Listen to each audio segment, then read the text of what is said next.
बांग्लादेश में तख्तापलट, शेख हसीना ने छोड़ा देश, सेना प्रमुख बोले हम चलाएंगे सरकार। बांग्लादेश में आरक्षण को लेकर शुरू हुआ विरोध प्रदर्शन अब पूरी तरह से हिंसा में तब्दील हो चुका है। हिंसा के बीच सोमवार को पड़ोसी देश में तख्तापलट हो गया। शेख हसीना ने प्रधानमंत्री पद से इस्तीफा दे दिया है और देश छोड़कर चली गई हैं। उनके इस्तीफे के बाद बांग्लादेश सेना के प्रमुख जनरल वकार उज जमान ने प्रेस कॉन्फ्रेंस की है।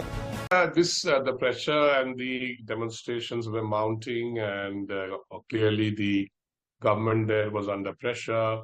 Then the army, which is a very powerful institution in that country, must have also stepped in some way to, if it is true that she has resigned, and that they must have told her that, look, things are very bad. And we cannot, for example, guarantee your safety or something like that. I don't know. It's a matter of speculation.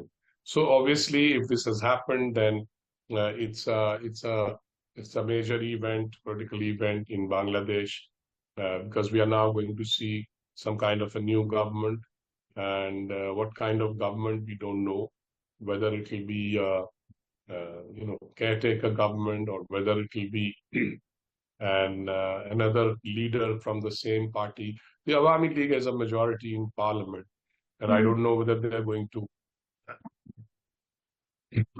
select a new leader who will then become PM.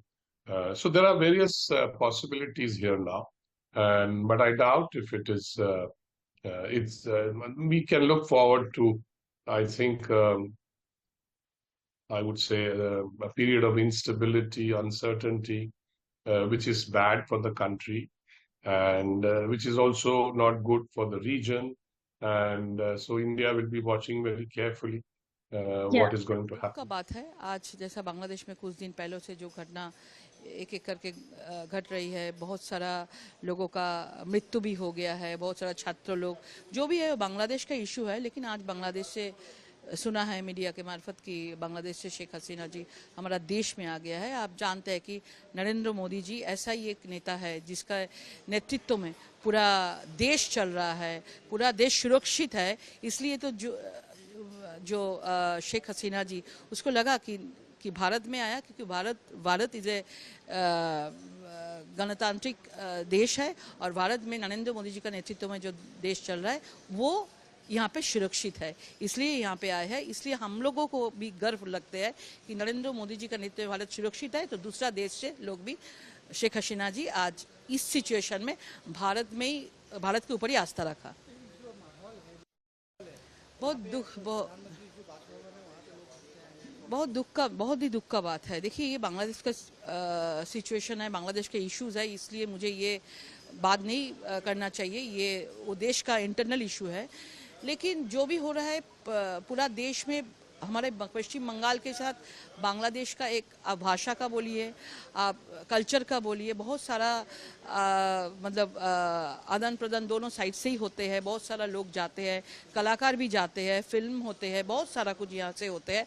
हम चाहते हैं कि Bangladesh normal जो जगह है उससे वापस आए और सब जो छात्र लोग हैं वो शांति में रहे और देश को आगे बढ़ने दे। डेफिनेटली अगर प्रधानमंत्री जी को अगर हस्तक्षेप के लिए बात करेंगे, बांग्लादेश बात करेंगे, तो डेफिनेटली हमारा प्रधानमंत्री तो सबके लिए, जैसे हमने कोविड के टाइम में हम लोग देखे हैं कि प्रधानमंत्री जी दूसरा देश, बहुत सारा देशों को पूरा 2 हाथ से आशीर्वाद किया, 2 हाथ से उसको पूरा मेडिसिन भेजा। तो हम लोग चाहते हैं कि अगर हस्तक्षेप लगेगा तो प्रधानमंत्री जरूर करेंगे। बिहार के हाजीपुर में बड़ा हादसा, हाई टेंशन तार की चपेट में आया डीजे, 9 कांवड़ियों की मौत, कई झुलसे। बिहार के हाजीपुर में बीती देर रात बड़ा हादसा हुआ है। यहां हाई टेंशन तार की चपेट में ट्रॉली में लगा डीजे आ गया। इससे ट्रॉली सवार 9 लोगों की करंट लगने से मौत हो गई है। 2 कांवड़िए करंट लगने के कारण बुरी तरह झुलस गए। घटना जंदाहा रोड औद्योगिक थाना क्षेत्र के बाबा चुहरमल इलाके की है। जैसे ही यह घटना हुई, मौके पर तफरी मच गई। इंडस्ट्रियल थाना अंतर्गत सुल्तानपुर गांव में खमरिया लोग जा रहे थे डीजे लेकर। डीजे काफ़ी ऊंचा था और वहां पर 11,000 वोल्ट तार जा रही, उसमें सट गया है सटने कांड 8 लोगों की मृत्यु हो गई है और कुछ लोग घायल हैं जिनका इलाज चल रहा है। मृतक लोगों का पोस्टमार्टम हम लोग करा रहे हैं और जो भी उचित कार्रवाई होगी हम लोग करेंगे। सब कुछ मांग रहे हो कि वहाँ पे लोग कर रहे थे कुछ प्रशासन, जिला प्रशासन देख रहा है, जो भी उचित होगा कार्रवाई होगी। सर अभी भी काफी सारे डीजे हैं जो ऊंचे हैं, लंबे। उस पर भी हम लोग कार्रवाई कर रहे हैं और जागरूकता फैला रहे हैं। सुप्रीम कोर्ट से दिल्ली सरकार को झटका, एलजी कर सकते हैं एमसीडी में एल्डरमैन की नियुक्ति। एमसीडी में एल्डरमैन की नियुक्ति मामले में सुप्रीम कोर्ट ने एकदम साफ फैसला दे दिया है कि 10 एल्डरमैन नियुक्त करने का अधिकार एलजी के पास है। आम आदमी पार्टी को सुप्रीम कोर्ट से इस मामले में झटका लगा है। देखिए, मैं समझता हूं कि ये भारत के लोकतंत्र के लिए एक बहुत बड़ा झटका है और एक चुनी हुई सरकार को बाईपास करके आप सारे अधिकार एलजी को देते जा रहे हैं कि एलजी अपने डंडे से दिल्ली को चलाएगा। मैं समझता हूं कि ये लोकतंत्र के लिए और भारत के संविधान के लिए ठीक नहीं है।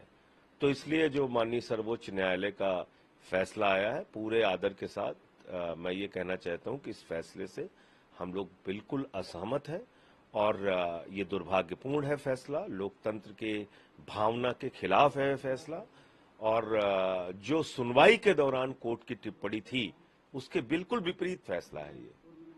यानी अगर आप जब इस मामले की सुनवाई हो रही थी उस समय चीफ जस्टिस महोदय या बाकी जजेस की जो टिप्पणियां थीं और आज ये फैसला अगर आप देखेंगे तो बिल्कुल विपरीत है।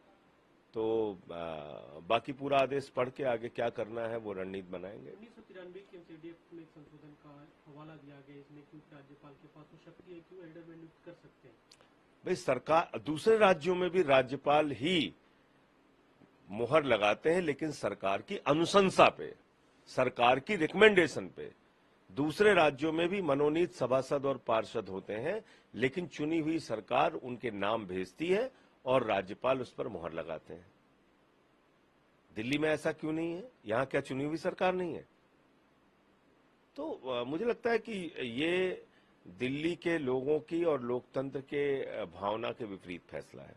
आगे जो भी स्टैंडिंग कमेटी का चुनाव होगा, आपको लगता है उसमें आम आदमी पार्टी के लिए से झटका लगेगा? उसमें जीतेंगे हम लोग, स्टैंडिंग कमेटी के चुनाव में जीतेंगे। आगे क्या इसके खिलाफ आप लोग अपील करेंगे? अब वो बैठ के पहले पूरा आदेश देखना होगा और क्या फिर उसके बारे में सरकार क्या करेगी वो देखेंगे।